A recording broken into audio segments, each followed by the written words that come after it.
I'm Rip Esselstyn, and you're listening to the Plant Strong podcast.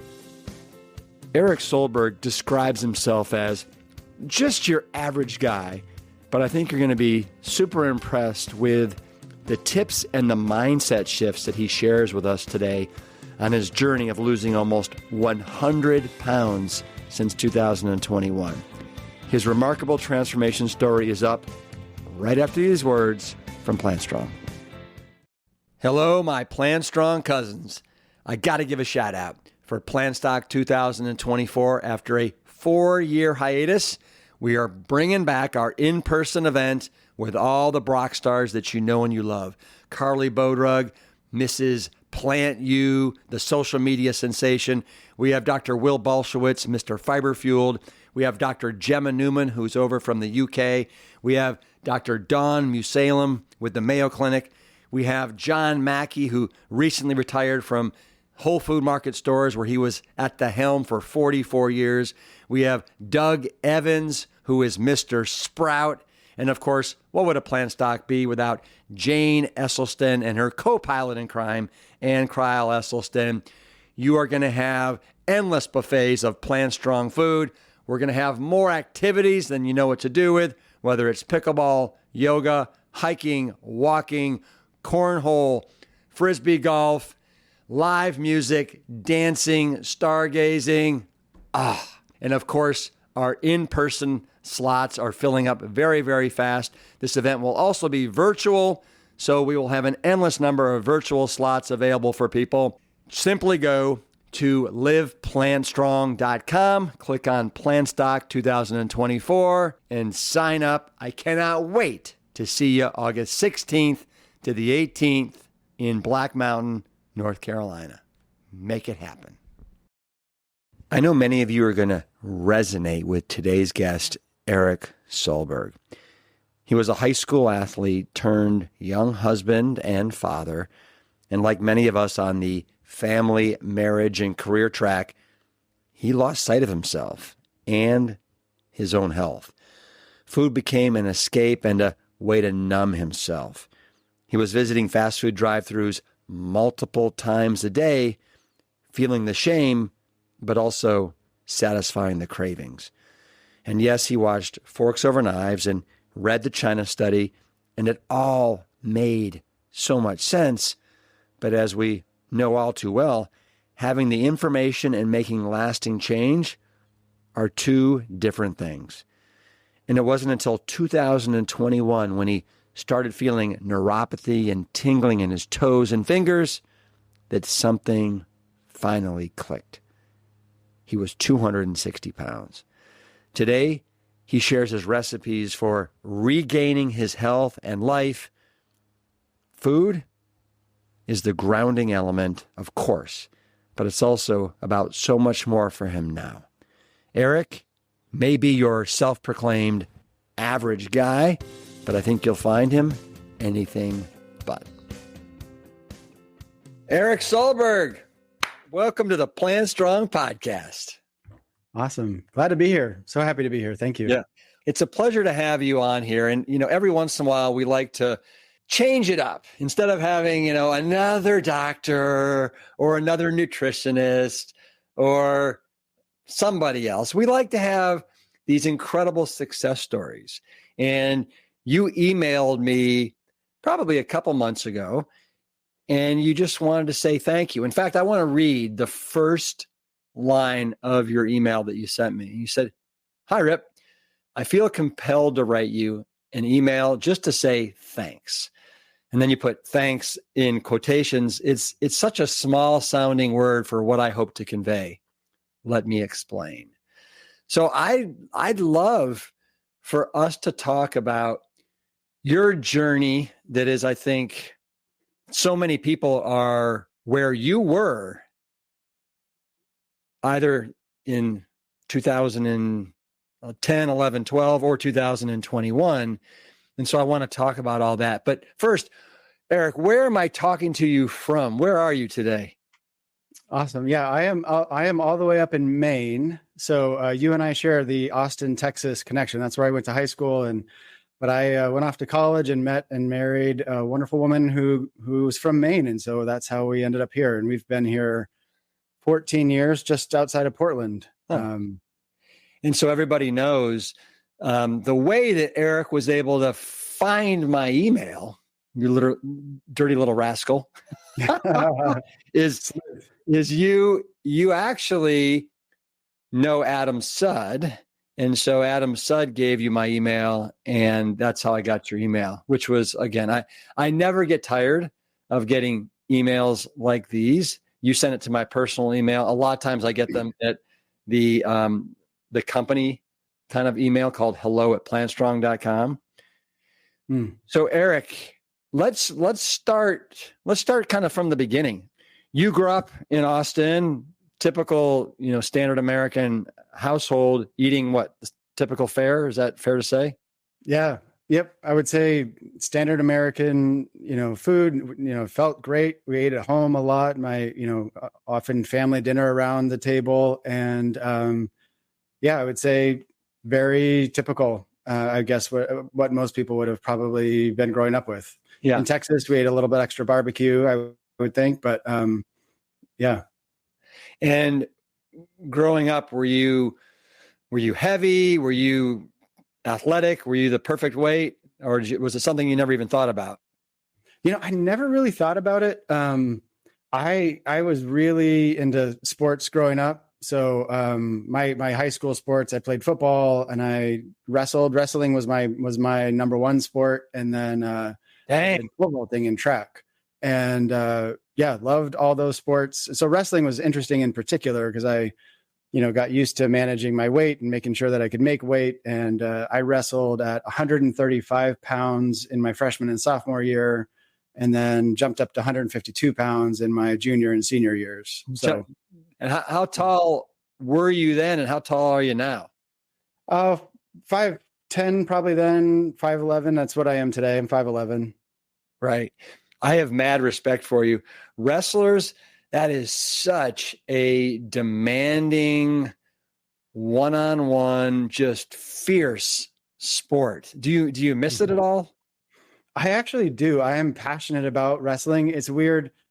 I think only people who are actually fans of wrestling and watch it regularly, like college wrestling or Olympic wrestling, are people who wrestled in the past. So it's a tight-knit community, but I still follow college wrestling a lot. And for those reasons, I think I learned a lot about life through that sport, to be honest. Like, to get out in front of a stadium with the lights dimmed and just a spotlight in the center of a mat, and just you and one other person in front of a whole crowd of all your friends in high school. I mean, it's nerve-wracking, but I feel like I learned a lot, from that experience. Yeah.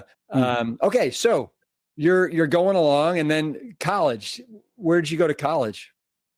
I went to college at BYU in Utah, Brigham Young University. Yeah. And went there for a year, and then went on a church mission for 2 years in the Philippines, and lived there, learned the language, and really immersed there, and then came back and finished my undergraduate and graduate. So I lived 5 years in Utah.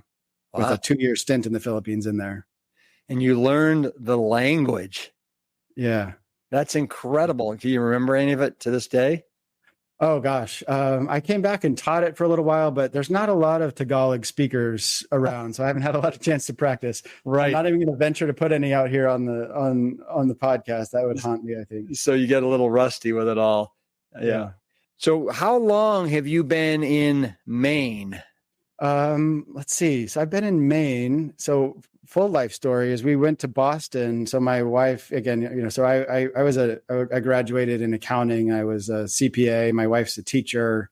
So we kind of could pick where we wanted to live, and we were deciding Austin or New England, and we picked Boston. That was about as far as I was comfortable going at that point in time. Maine felt just a bit too far. So we lived in Boston for a couple of years, and I just fell in love with the area. I still love Austin as well, but it was just great up here. Loved the seasons, loved the ocean. And so when we have 3 kids, twins who are 14 and then an 8-year-old.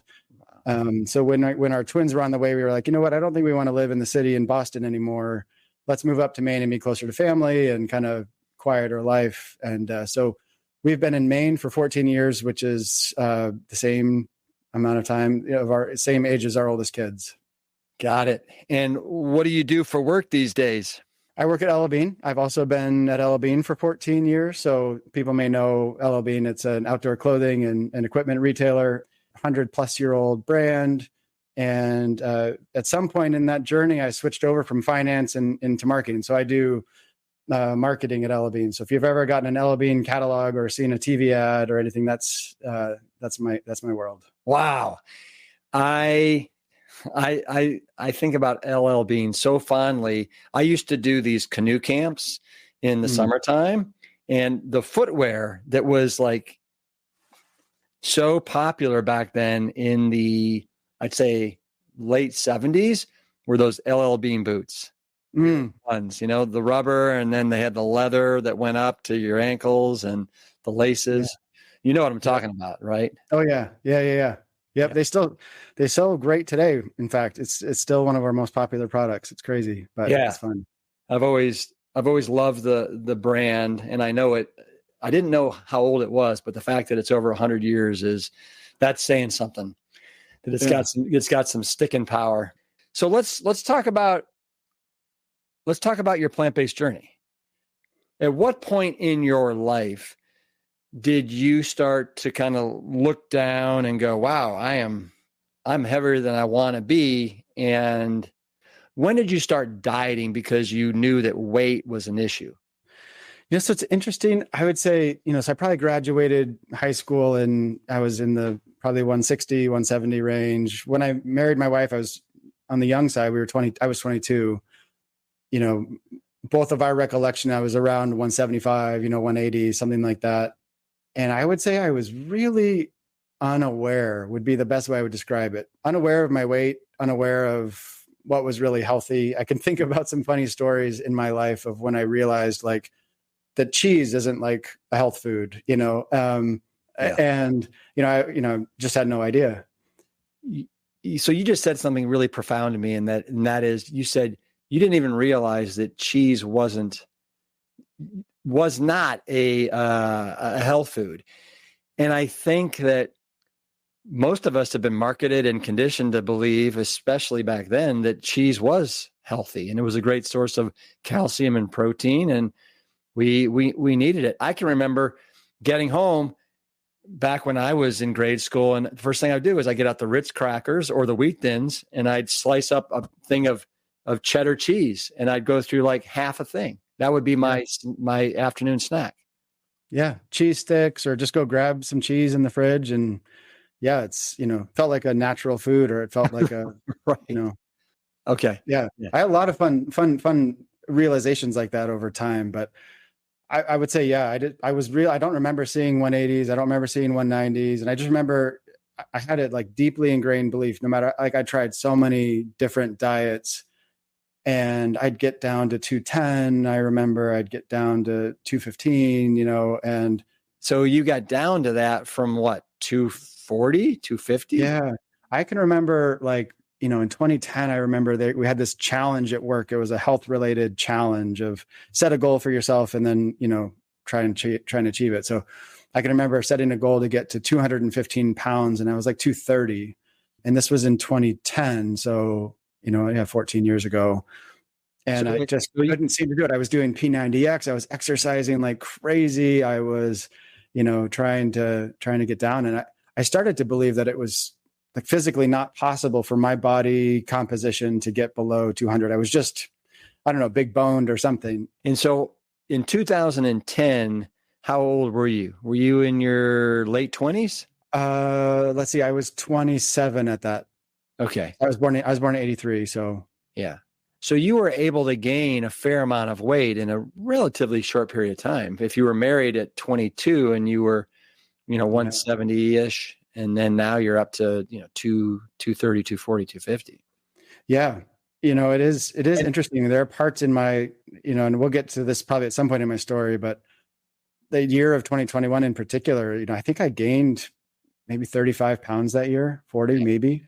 And it is interesting. Again, I would say for me, as I look at that period in my life, it became clear that food started to play a role for me I probably switched from what I would say was unintentional and unaware to about food and its impact on my health and my weight to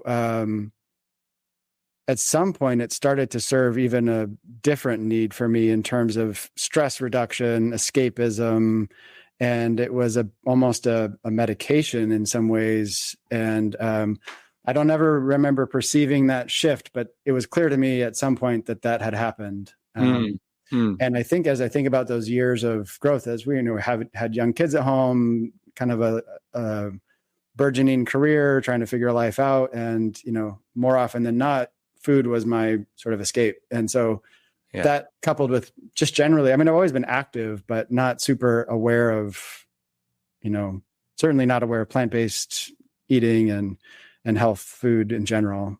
So, but I want to go back. Can you remember what year you got married? Yeah, I'm not going to fail that test. It was 2005. All right, 2005. Well, so what do you remember was like, what were you eating that allowed you to get up in the mid 200s? I mean, what did a day look like? For me, I've always loved salads, plant foods, all the vegetables. Like, I'm not one of those people who was repulsed by it. So I would eat really healthy. And my wife has been a healthy eater forever. Like she, so that was easy. I didn't have to, no swimming upstream as it relates to like eating at home and all that. But I would, pizza, burgers, ice cream. Here's a story. I mean, a thing that I used to do that I used to love that I didn't, again, I was really kind of unaware of how bad it was for me, but I would, like, at the end of a week, if I had either a great week or a bad week at work, it doesn't matter if it was, sort of needed some either consolation or meaning consoling or celebrating, I would get a jar of that Tostitos cheese, the stuff that you can pour. I don't know what actually it is, and some chips, and I'd heat that up in the microwave, and I'd watch a movie and eat chips and cheese, chips and queso as we'd call it in Austin. But, put some jalapenos in there and be like, oh yeah, I'm just having a snack. Little did I know what I was, putting into my body. But well, for me, it started to become so it was that kind of stuff. It was not the absence of good food. It was all the inclusion of all that other stuff. Yeah. Well, just looking at your chips and your queso that you poured on top of the chips, and this is for the audience that is pretty savvy and well aware of calorie density, but those chips are probably sitting at 1,800 to 2,000 calories per pound, and that queso is probably sitting at probably 3,000 calories a pound because it's probably mostly canola oil. Mm-hmm. So you've got a snack that you're eating there that's probably 2,500 calories per pound. And can you remember how many days a week you do something like that? 2 or 3, something like that. Not always chips and queso, but whip up a box of brownie mix from the store with the eggs and oil added, and then put it on top, put some ice cream on top of it. I had my favorites, but I'd say, a couple of times a week I'd do something like that just to celebrate, And then what about ice cream? Did you have a favorite brand and type and flavor of ice cream that you would buy? No, not really. No, just, and this gets into where it started to become clear to me at some point that food was serving a different need for me, almost like an addiction, I would think, where, if I knew that I was alone for an evening or an afternoon, I might watch a sporting event and eat a whole thing of Ben and Jerry's, though, one of the pint or whatever that size is, the size you get in one sitting, no problem. That would be easy. And, it just I thought it was normal, or at least I didn't think about it. I don't know if I was, again, sort of intentionally trying to rationalize for myself, but, all those decisions, all those things were added up for sure. Yeah. What about your wife? Did your wife say, "Hey, Eric, I think you're putting on a couple LBs there, buddy"? No, I love her for this. Her approach has always just been supportive. When I started to wake up to what was going on, just I would describe her as, just having a steady hand at my back as I was trying to make change and encouraging me. But I think she knew me well, that, I sort of needed to arrive there myself and to want the change for myself, but surely, set a good example all along. I think she's probably exactly the same size as when we first got married, maybe even a little bit more fit and trim now. And she's always just, likely to grab an apple before a pint of ice cream kind of person. Not that she doesn't ever eat sweets or snacks, but so I think that's been her way, which for me, she knows me well. That probably was the best approach for me. And is she now following the same regiment that you are, which is whole food, plant-based? 100%. Yeah. So I actually, and if she were here, she would say I was the one that sort of did all the research. Like we watched Forks Over Knives together. I can still remember it. Watching that was sort of our first cracking open. What year was that? 2012? I think 13? It was 2013, if I recall. Okay. I can remember the setting, and I'm pretty sure about the year, but I can't remember exactly.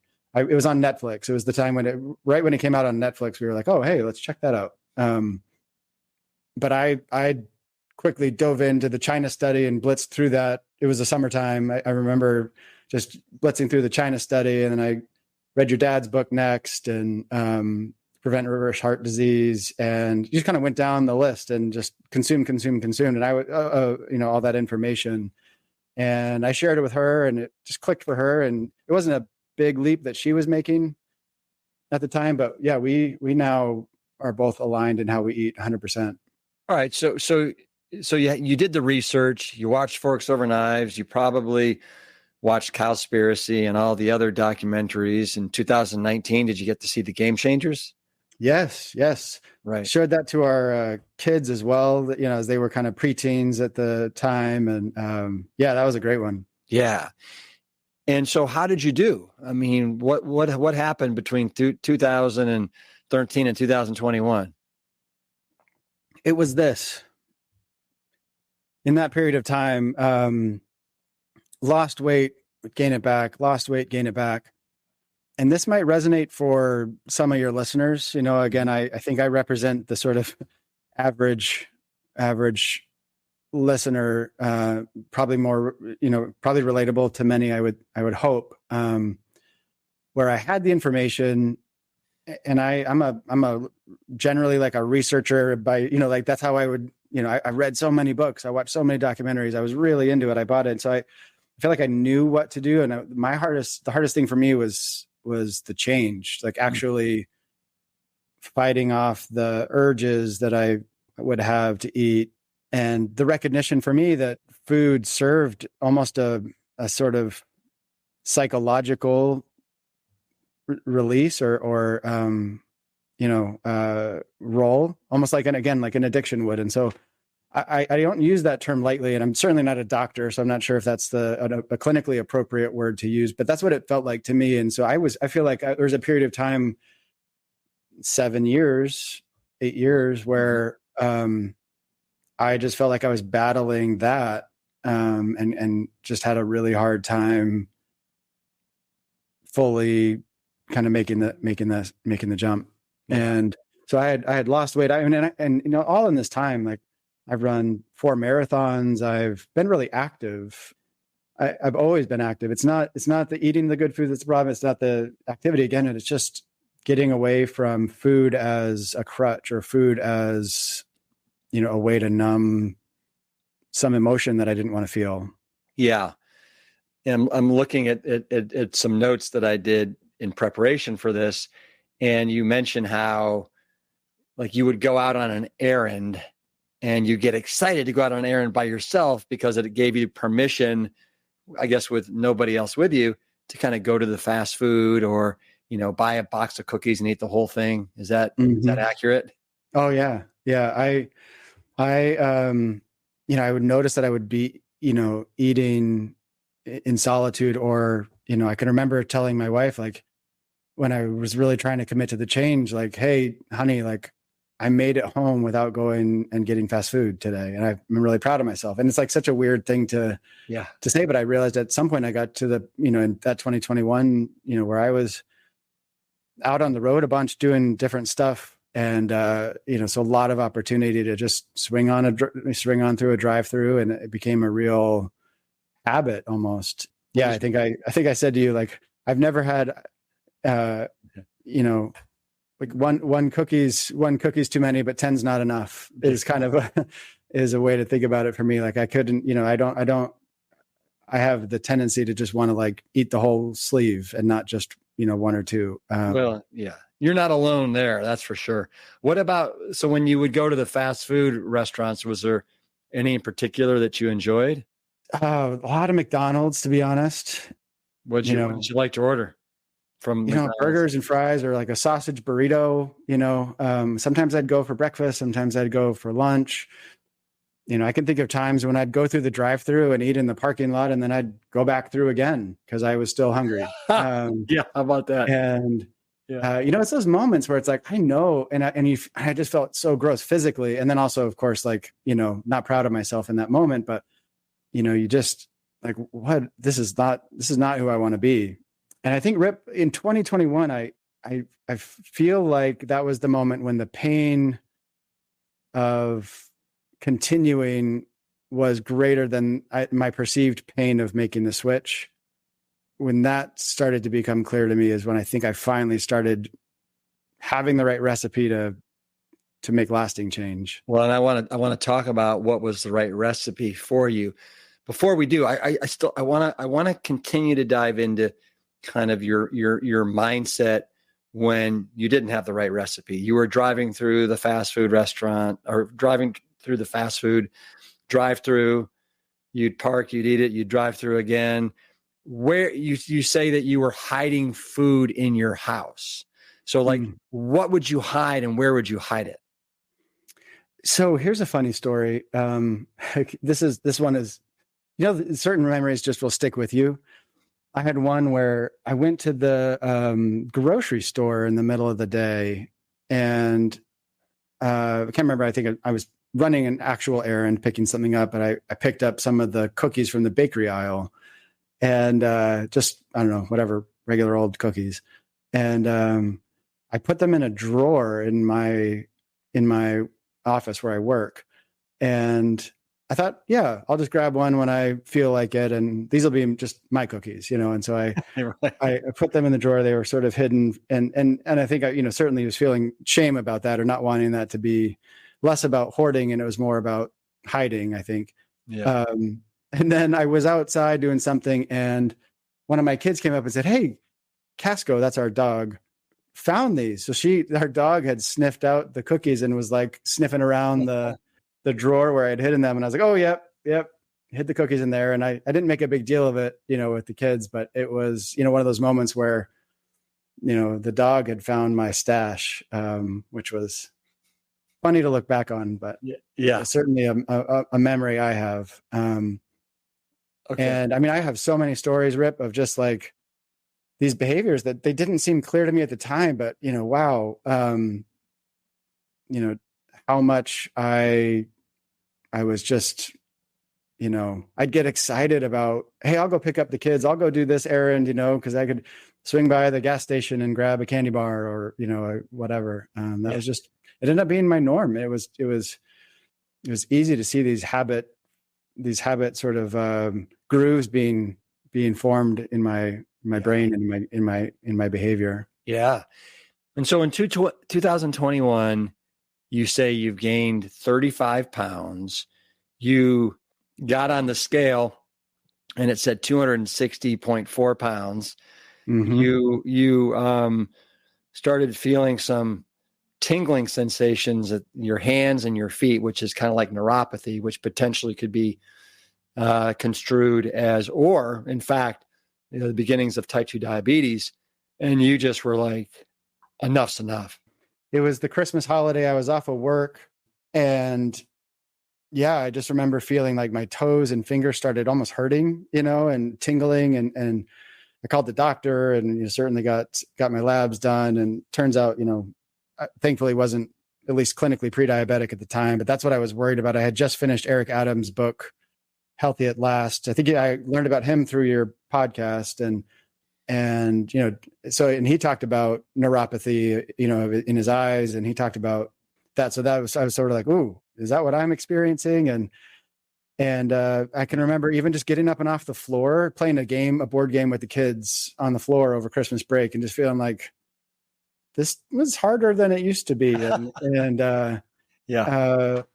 Just carrying so much extra weight. And so I hopped on the scale and sure enough, 260 pounds. And I just, I had a lot going on in my life, busy with kids and busy with work and, just extracurricular stuff that I had going on. And I just said, I am eating myself to death. And I didn't, it started to become clear that this might be the beginning of, physical symptoms that just go downhill. And I just had a moment where I just said, enough. And did you, when that moment hit and you said, all right, enough is enough, I have got to make some serious changes. Was it to yourself? Did you approach your wife? And what's your wife's name? Camille. Did you say, Camille, I am making this change and I need you to help me? Or how did you do it? Yeah, that was part of it. I have a good friend who actually, I know he's emailed you as well when I hit my weight goal, and his name's Andrew. And I told him, but I kept it kind of to myself. I'm not on social media. I wouldn't be the type to broadcast that anyways, but I still read it every day. And I created, just a really self-care oriented morning routine where I read a set of intentions and affirmations and at the top of it, it says, my number one priority in my life is to get healthy.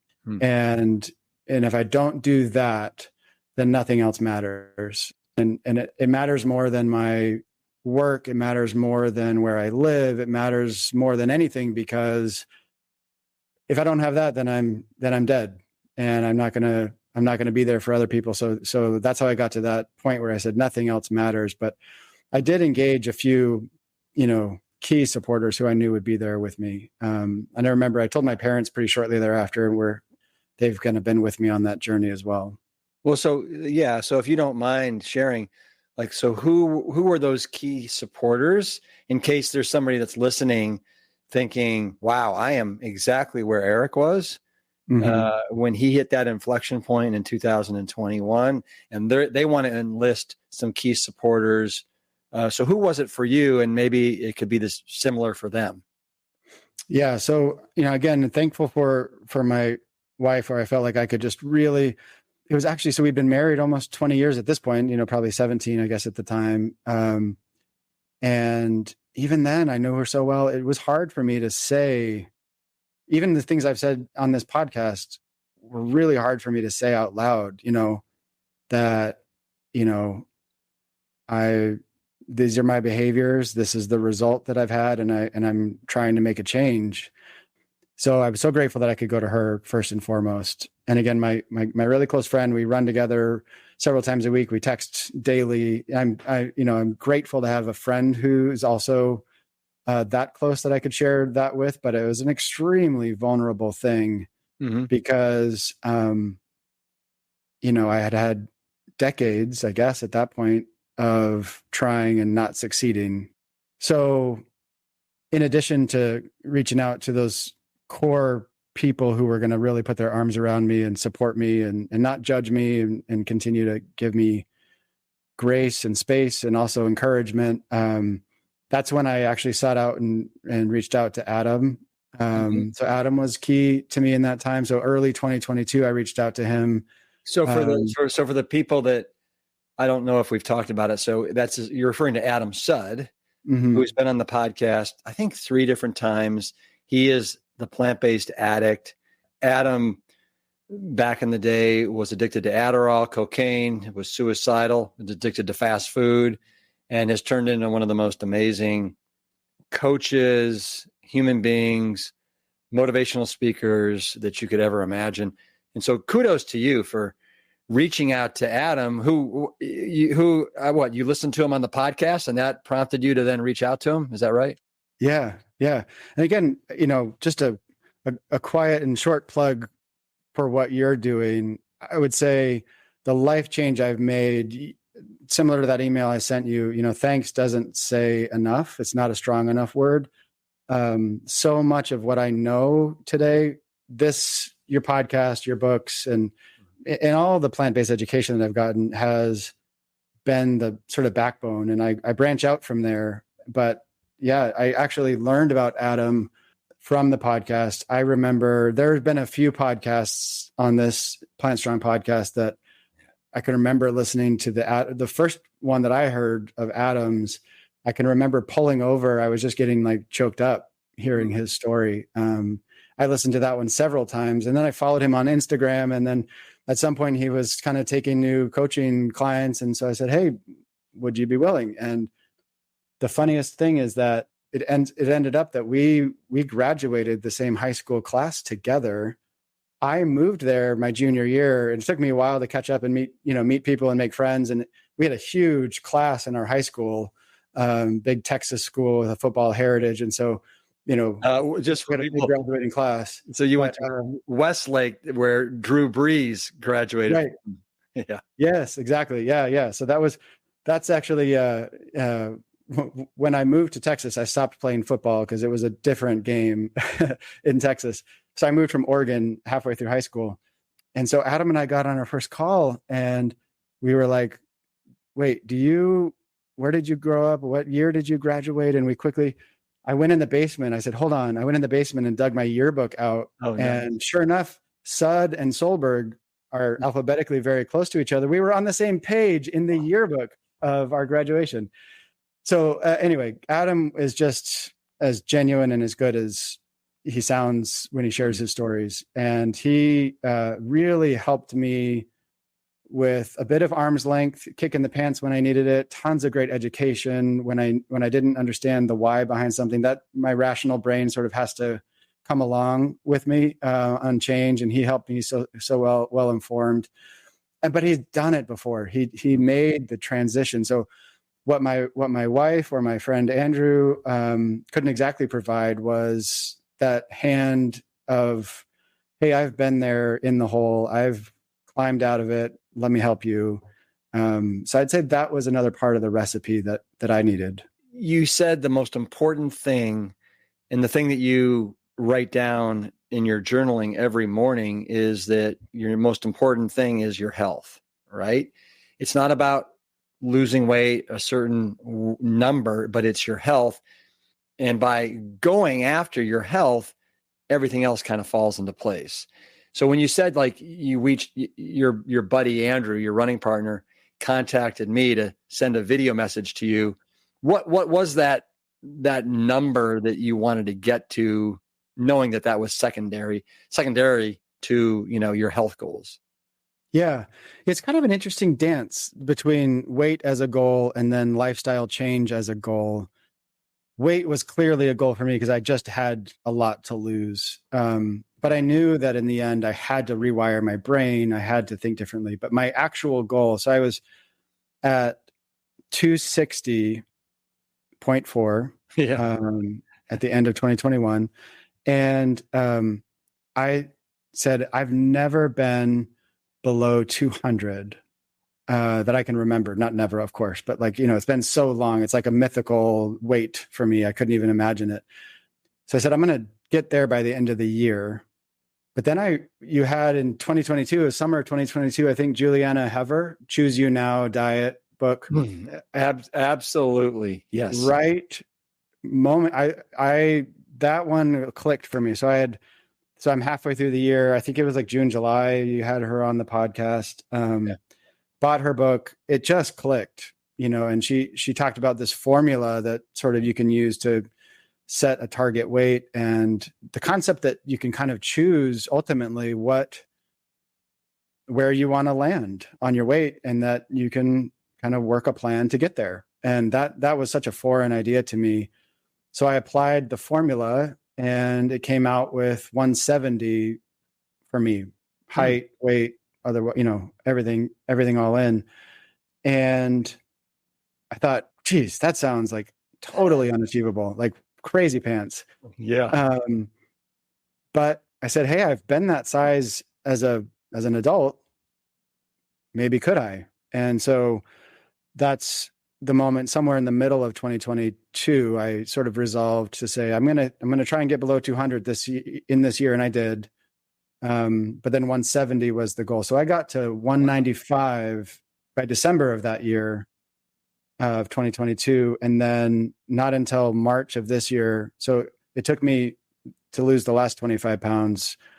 That's a story I could tell too. We could talk about that. Is how do I go from 195, having lost 65 pounds, and I knew how to do it, but to get to my last 25 pounds, it took me, maybe 15 months or so, because it was hard to get started again, almost in that journey of losing a little bit more. Yeah. And so how do you feel at 170 compared to 195? It's so different. It feels, it feels like the weight I should be. I'd love for you to dive in and let us know, what were the tweaks that you made to go from 195 to 170? And was it about losing weight? Was it about health? Was it about portion sizes? Was it about the configuration of the foods on your plate? Because I'm sure that you had hit a plateau and now you had to make some adjustments. Yeah. Now I'm going to share how I do it. And, this works for me, and it relates, like, sort of my brain works this way. Mm-hmm. One of the things that Adam taught me was think about change as a series of 2-week experiments. And it's test and learn, try, pivot, and just take the emotion out of it and just say, okay, I'm tweaking, and I've got a theory. If I do X, Y will happen. And if the outcome isn't what you expected, then adjust in some way. So that was sort of the approach I'd taken all along, as it sort of worked for me. And then it's just sort of day in, day out.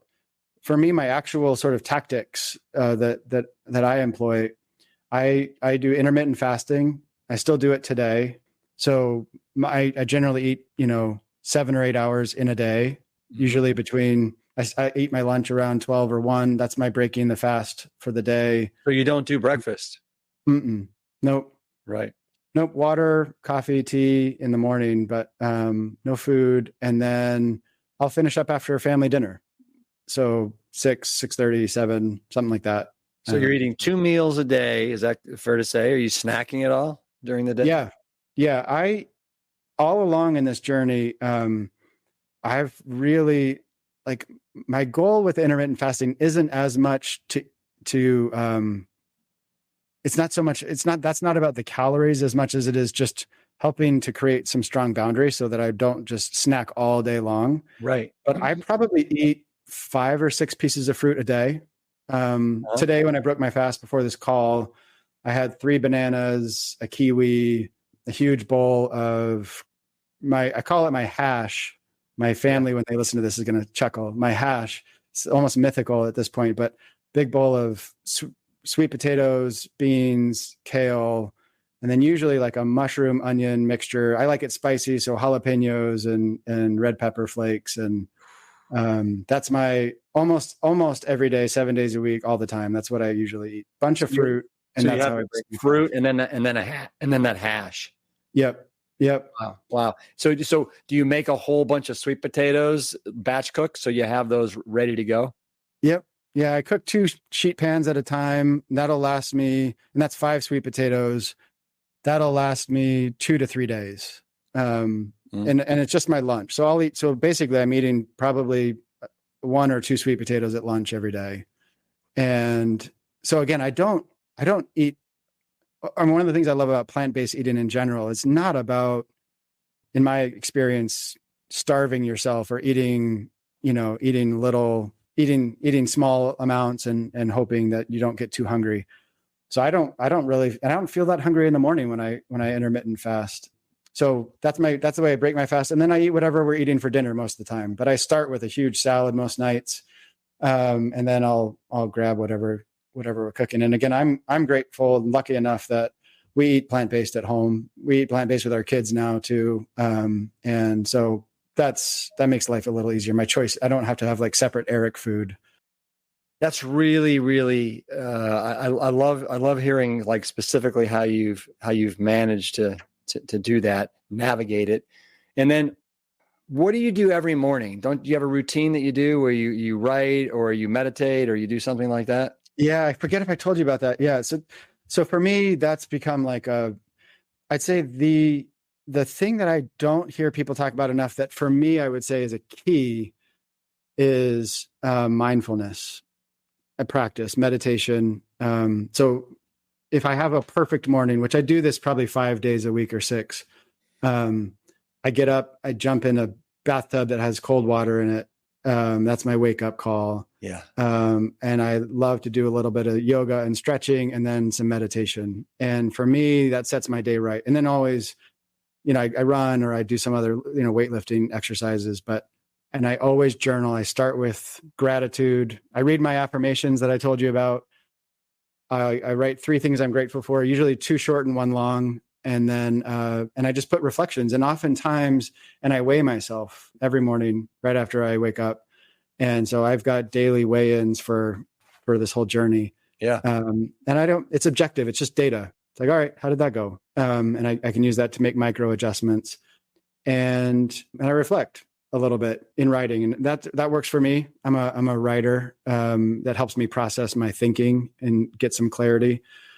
And I find those days when I practice that mindfulness, where I just sit and just breathe and try and just be present, that helps separate that stimulus and response. So for me, that practice helps me, because most often what can happen when I do slip up, and I do, and I realize I just ate 5 cookies and not 1 because they were sitting out on the counter. I don't even, like, those moments happen so fast, and they're so unintentional. They're so unthoughtful for me. And I can just get caught up in it. And it's just creating that little bit of space between the stimulus and the response. Like, oh, I want to eat that cookie. I'm having an urge. If I can just create a little moment in there, I win. Yeah. I can win that moment. I heard someone call it once winning your fight-throughs, but you got to fight through a moment. And I can say, oh, you know what? Rationally, my future self won't want me to have eaten this cookie, so I'm just going to move on. But if I can't figure out how to kind of create that space, then it just can just run off the rails quick. I think in our coaching program, they tell people to create that space. Go have a 8-ounce glass of water, right? Drink something. A lot of times that can help hit your stretch receptors in your stomach and kind of give you a little bit of a deviate your mind from thinking of that vegan chocolate brownie that looks so good, and you can imagine exactly how it tastes. Well, the thing, Rip, too, is like, when you talked about how did I get from 195 down to 170, that was harder. Obviously the first pounds are always the easiest.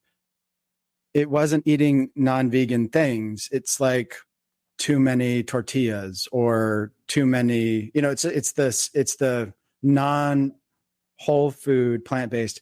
What I realized, if I ever stalled in my weight, it's when I wasn't eating truly whole food. So it's, to me, I can eat all the carrots and fruits and, so yeah, like even if something's vegan or made with plant-based ingredients, to me, I can't eat that all the time, Yeah, no, that's a really good point that you make there. If you always come back to true north, which is whole food, plant-based, and you truly are honest with yourself, how much processed, refined, vegan crap have I had over the last week? And a lot of times that can be a really great way to make a course correction. You talk about how plant-based eating is a bountiful feast. Mm-hmm. So describe what you mean by a feast. So it has been, again, I struggled to find the words that are the right size for how I feel about plant-based eating. Just like the word thanks that I sent you, it is a feast, and it's a feast in two ways. The food is just delicious. Like, I don't ever feel like I'm eating less than, food. I'm not jealous of the cheesy pizza anymore. I don't even want it. Like that kind of stuff. Doesn't even interest me anymore. Mm-hmm. I go out to eat and I just order a bunch of sides, and I'm so happy with a huge pile of veggies. But the food is delicious. So many great recipes. I brought with me here just for fun, so many cookbooks, and I love all the cookbooks that come through the podcast, and I end up buying a bunch of them and trying out the recipes. So the food is delicious. There's no lab in the world that could ever recreate the gooiness of a date or just the try to recreate a tomato in a lab. It's impossible. So for me, the food is a feast, and it is delicious food. And it's almost like, I'm guessing my kids would just poke me with fun about just the idea of plant-based eating is a feast. It started for me for health, right? I sort of was like, I got to get healthy, and this seems like a great way to get healthy. Over time, I have learned how not just healthy from a weight perspective, but all the systems in your body. It is the miracle drug as it relates to just physical health, whether it's all that I've learned about your gut microbiome and protecting you from, diseases. I got hit with COVID so bad in November 2021, double pneumonia after a terrible COVID bout. And my body was not ready to fight it. And I've gotten COVID since, and, easy. And, I attribute that to plant-based eating. So just all the things that it can do for you from a health perspective. And then you open up ethical treatment of animals. And then you think about the planet, and it just goes on and on and on. And to me, and not only just like not hurting animals or being healthy, but you're actually putting your body in the best place to perform athletically. If you want to be an Olympic cyclist, or you want to run a marathon, like the best way is to fuel yourself with plant-based food. And so I just can't, every new book I read, every podcast I listen to, I feel like, oh my gosh, I go and tell my family, hey, I learned this other new thing. And hopefully it's not an annoying way, but they chuckle at the number of things that, plant-based eating can fix or cure or prevent. So for you, it's a healthy feast of information and knowledge that you're continuing to divulge and take in. Yeah, well put. That's a good succinct way to put it. I feel like there's so much more to learn as well. It gets me excited about that. Are your kids plant-based? I would say we don't force it on them. At home, we eat almost entirely. I mean, my wife and I eat, entirely plant-based. Every now and then something non-plant-based will kind of sneak into the house. And, we don't say you can't eat pizza when you go to the birthday party, but it is interesting.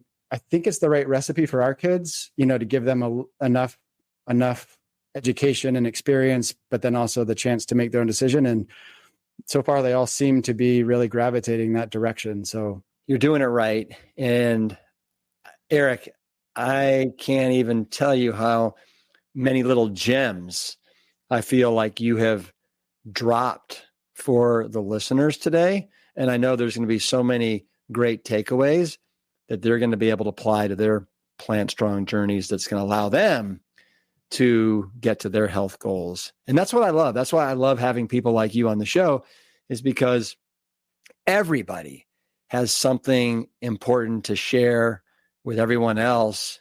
And I can't even tell you how much I appreciate you sharing your journey. I know in your email, you said, I'm just a normal guy, and if I can help, great. And I'd love to be able to, maybe there's somebody that will grab something from what I have to say. Well, we've grabbed a lot.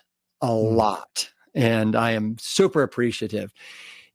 Before we close out, is there anything else that you want to say to anybody that's out there and is where you were in 2021? Yeah, thanks, Rip. That is the way I feel. Like, I feel humbled even just to be considered to kind of share my story. And thank you. I feel very average, normal guy. And my hope is that I'm guessing most of your listeners, are on some part of their journey. And, if you're in the dark part of the journey, the hard part that you haven't exactly kind of flipped the switch and seen the success that you want to see and maintain it, keep at it. Keep staying in the lane and trying new things and adjust. And I really believe that anybody can make the change. And I also know how hard it is. So hopefully that people can take hope and take courage that change is possible. And because I know I've gotten so much of that inspiration from the podcast myself. I just find it just reflecting for a second on kind of the conversation that we've had over the last hour, just how, you got the information back in 2013 and the impetus was forks over knives. And then you read the China study and prevent reverse heart disease and you started following it.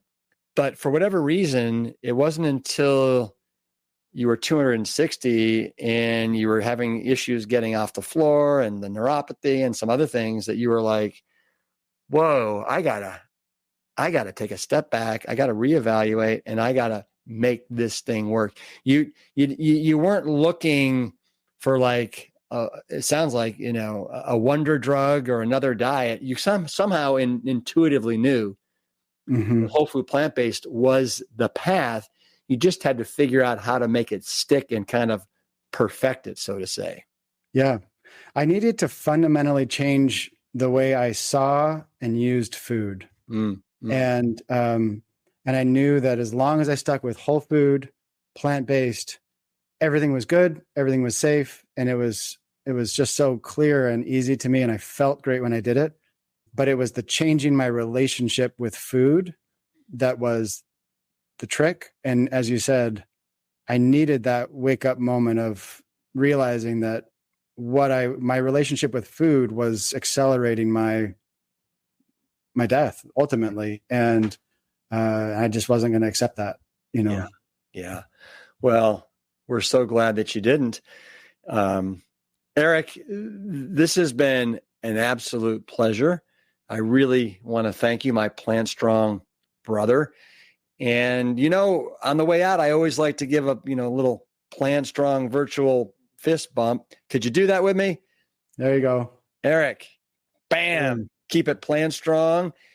I look forward to checking in on you in the not too distant future. And again, super grateful. Thank you. Thanks for having me, Rip. Keep doing the good work. All right. Bye. See ya. Some of my key takeaways from today's episode are to find a community and to plug into it, change your environment through little experimentations, and really get in touch with your feelings and emotions by journaling, therapy, and daily intentions. All of this is beautiful advice from Eric. I want to thank you all for listening, and if this episode resonates with you, please be sure to give us a 5-star rating on Apple Podcasts, Spotify, or wherever you happen to listen. Also, share it with your friends and loved ones who may also benefit. All of this helps keep the Plant Strong message moving in the right direction. We'll see you next time, and as always, keep it Plant Strong. The Plant Strong podcast team includes Carrie Barrett, Lori Kordowich, and Amy Mackey. If you like what you hear, do us a favor and share the show with your friends and loved ones. You can always leave a 5-star rating and review on Apple Podcasts or Spotify. And while you're there, make sure to hit that follow button so that you never miss an episode.